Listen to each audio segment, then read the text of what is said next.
दोस्तों, दुनिया पर राज करने वाली ताकतें सिर्फ तलवार या बंदूक से नहीं आती।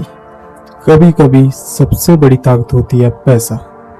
आज हम बात करने जा रहे हैं उस परिवार की जिसने पैसे के जरिए पूरी दुनिया की सरकारों को अपने कब्जे में ले लिया। जी हाँ, हम बात कर रहे हैं रॉथस्चाइल्ड परिवार, नई विश्व व्यवस्था यानी न्यू वर्ल्ड ऑर्डर। तो ये कहानी की शुरुआत ऐसे होती है कि सन 1763 इसे माना जाता है नई विश्व व्यवस्था का जन्म। इसकी जड़ें जुड़ी हैं एक यहूदी परिवार अश्मेल मोसेस बाम से, जिसे बाद में दुनिया ने अमशेल रॉथस्चाइल्ड के नाम से जाना। 1755 में अमशेल ने जर्मनी के शहर फ्रैंकफर्ट में अपना व्यापार शुरू किया। उसकी दुकान के बाहर एक लाल रंग की ढाल लगी होती थी। इसी ढाल से ही उसका नाम पड़ा रॉथस्चाइल्ड यानी लाल ढाल वाला। धीरे धीरे उसका व्यापार इतना बढ़ गया कि वह सिर्फ एक दुकानदार ही नहीं रहा, बल्कि शहर के बड़े बड़े अधिकारियों और व्यापारियों से सीधे जुड़ गया। यहीं से रॉथस्चाइल्ड परिवार की ताकत की असली कहानी शुरू हुई। The power of money. Rothschild परिवार ने एक ऐसी चीज को सबसे पहले समझ लिया कि सरकारें युद्ध लड़ सकती हैं, लेकिन युद्ध जीतने के लिए उन्हें पैसे की जरूरत होती है, और पैसों की यह जरूरत सिर्फ वही पूरी कर सकता था। यानी राजा और सरकारें उससे कर्ज लेती और फिर ब्याज चुकाती। धीरे धीरे यह परिवार इतना ताकतवर हो गया कि सरकारें भी इसके सामने झुकने लगी।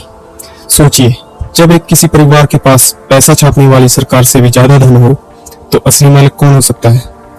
आज इतिहासकार मानते हैं कि अंतरराष्ट्रीय बैंकिंग व्यवस्था की असली शुरुआत रॉथस्चाइल्ड ने की थी, और आज तक यह परिवार दुनिया के सबसे बड़े बैंकरों और उद्योगपतियों में गिना जाता है। इसका network Europe, England, America, France और इटली तक फैला हुआ है।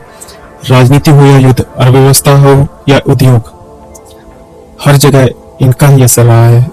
इसलिए कहा जाता है न्यू वर्ल्ड ऑर्डर यानी नई विश्व व्यवस्था की असली चाबी रॉथस्चाइल्ड परिवार के हाथों में है। तो अगली बार जब भी आप दुनिया की बड़ी बड़ी घटनाओं के बारे में सुने, युद्ध, आर्थिक संकट या फिर सरकारों का अचानक बदलता रुख, तो याद रखिए कि कभी कभी असली खिलाड़ी वो नहीं होते जिसे हम देखते हैं, बल्कि वो होते हैं जो पर्दे के पीछे खेल को नियंत्रित करते हैं।